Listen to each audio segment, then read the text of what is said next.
Good evening, everyone. Thank you for having me tonight. It's an honor to be the one here representing Mendon Center, but honestly, the work could not be done without the collaboration of our amazing staff, parents, our PTSA, which has been such a support to us, and of course, our assistant principal, Mark Puma. So thank you to everybody for your support with all of our hard work at Mendon Center. So we spent last year laying the foundation for our PLC work, creating our shared vision, which is to unlock the potential of every child, along with coming to understand the district's mission statement and then establishing some collective commitments for ourselves. This foundational work is so important because it allowed us to embrace a growth mindset for our children and align our practices in order to do what's best for kids. So we ground all of our beliefs and our actions in the work that we did last year. So as a result of this, we were ready to hit the ground running, and this year our focus is on creating a focus on learning, specifically answering the question, what do we want our students to learn, and how will we know if they've learned it? So we had to make some decisions about where to start with that work. So we began with our data from the 2016-17 school year. And as we drilled down in all the curricular areas, we found that math was an area in which we'd want to focus in terms of identifying essential standards and learning for students. So one piece of evidence that I'd like to share with you is our local assessment scores from the end of the year achievement test. And these are our current students, so you'll see grade 1 is only 60 because that was last year's kindergartners. We have more first graders than 60. But you can see when the benchmark was set at 65, which was the bar for the achievement measure, we did very well. High 80s, 90s, 100. Just to see what happened, we moved our benchmark to 80% and took a look at those percentages if we had lifted the benchmark to 80%. And what we found was actually a very different story. So this was kind of the impetus for our work in focusing on mathematics. In some cases, there was a difference as much as 20% in the amount of students achieving the benchmark if we were to move the benchmark to 80%. So that's what guided us in our decision making to focus on math. And that work began on Superintendent's Conference Day. We agreed that we were going to establish power standards for every grade level. Those would be the standards that are the most essential to teach, that we would teach in depth, that we would, with no uncertainty, make sure that every student is proficient and successful with those standards before they move on to the next grade level. In order for a standard to be a power standard, it has to possess 3 things: endurance, leverage, and readiness. So when we talk about endurance, we're talking about, will this standard have value beyond a single test date?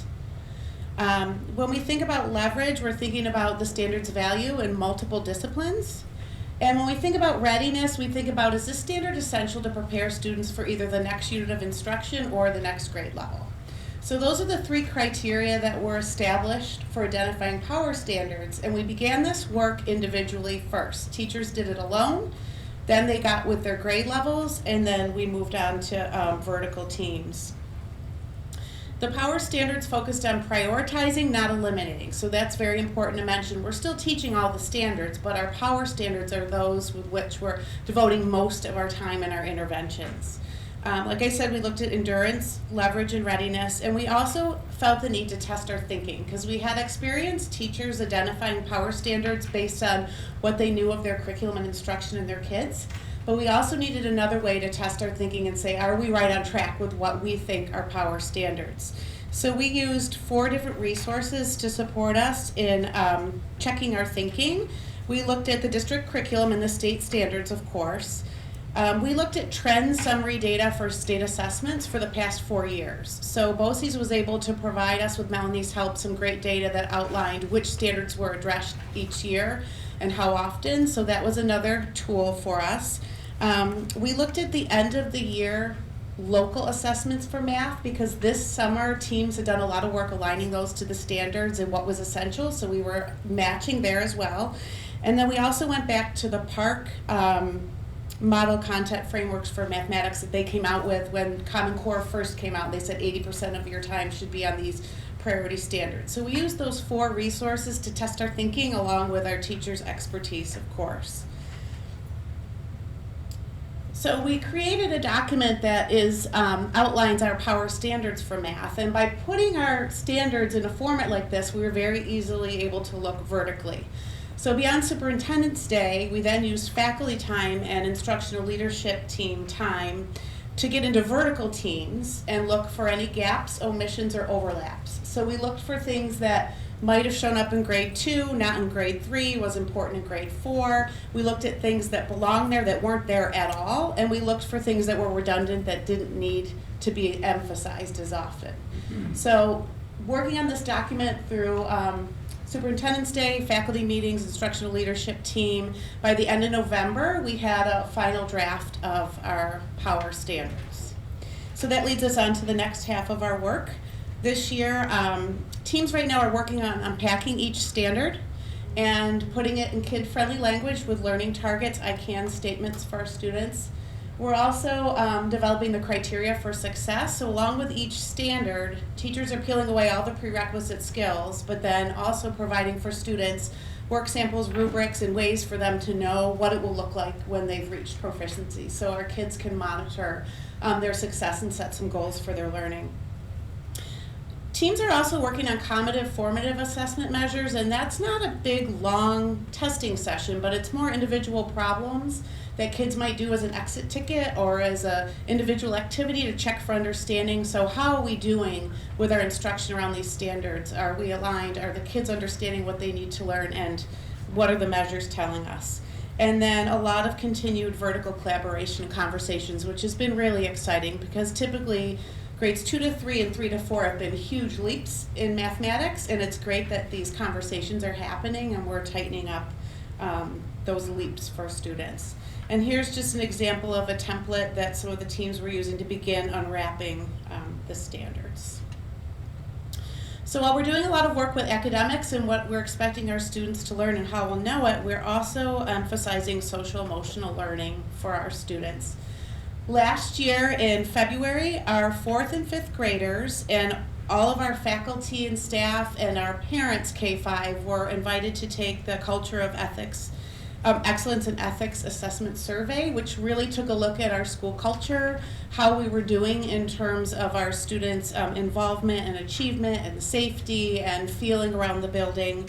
And we had a lot of great findings from that survey that's really driving our work as an SEL committee. For some of our strengths, we found that our faculty and staff have a trust and respect and commitment to their students and each other.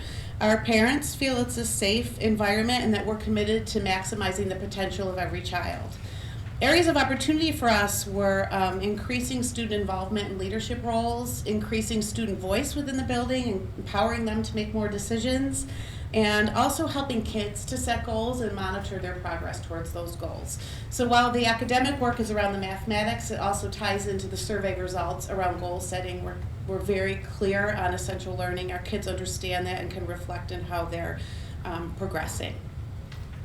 When you think about student voice, I just wanted to share one neat thing. A couple of students approached Mark Puma, our assistant principal, with an interest of starting a football team during recess. And he empowered the kids to come up with a plan, and they involved the phys ed teacher. And we ended up with 11 5-man teams. This is all student created. The kids made posters. They received all the sign-up communication. They set up the end zones and the foul lines and cleaned up the equipment at the end. They managed their own games, and teams that were eliminated along the way actually came back repurposed as cheerleaders and for the other kids. So it was really cool to see that it was a student-driven thing at recess that just grew and grew and was very positive. And they actually ended up with a commissioner for the tournament who did some signs at the end. They had a Super Bowl. It was a really big deal. It's grown. Thankfully, it started snowing, so we could take a little breather from it, but we'll come back to it in the spring. But there's nothing like empowering your kids and giving them a voice. And we were excited to have that opportunity this fall. This is one of our reflections from one of our students after a Kindness Rocks project. This was a first grader who wrote about it and said, if you try to help others when they need help, you will feel happy and they will feel happy for you and for them.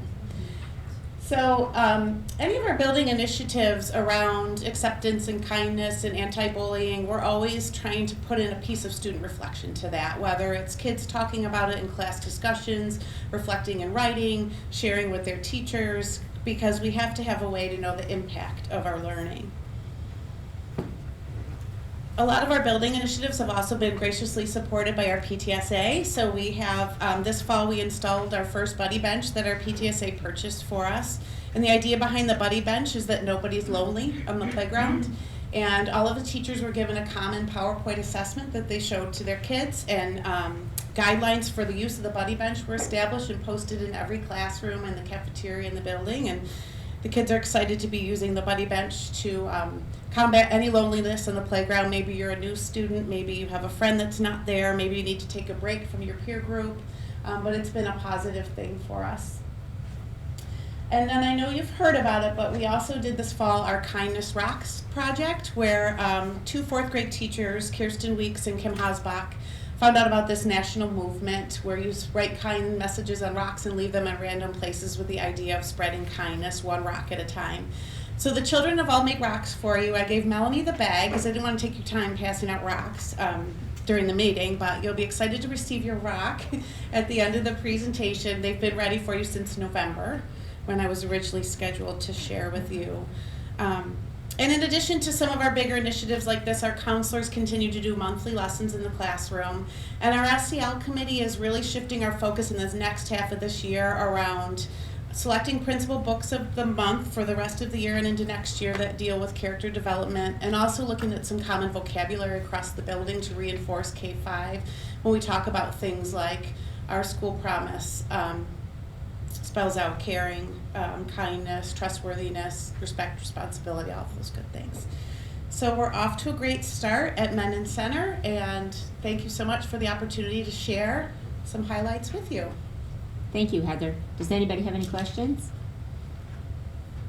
Heather, I just wanted to tell you I've been out and about in the village, in the library, and at Starbucks just recently in the last couple months, and I saw several kids both times with rocks, and they were so excited. Yeah. It was so cute. They've been tweeting where they find them, and they've Yeah. been found all over, like a school in Penfield and downtown, and it's been really exciting to see the tweets when they come. 1 rock made its way from outside the Strath Allen all the way up to the rooftop in like 4 different tweets, so it was kind of interesting to see the journey of the rock. But the kids are still very much invested in that and wanting to do more, and anxious for all the snow and cold to be gone so they can resume their rock placing in the spring. So thank you again for all of your support. Thank you so much, and thank you for the coffee you had a couple months ago. We enjoyed it. Enjoyed having you there. Thank you. Heather, if the superintendent's lonely, can he sit on the buddy bench? Absolutely. Okay. I often go sit out there, but then they all want to talk to me, and then I go back inside. I'm just kidding. No, the adults had some fun when we installed the buddy bench for skits and things we could do, but it's been a lot of fun. And the kids, it was neat. When we put it out there, we hadn't given any instruction. We just wanted to see what would happen those first couple days, and the kids really acclimated very quickly, figuring out the role of the bench. So now with instruction, they're even better. But That's great. thank you. Thanks, Heather. Thanks, Okay. Heather.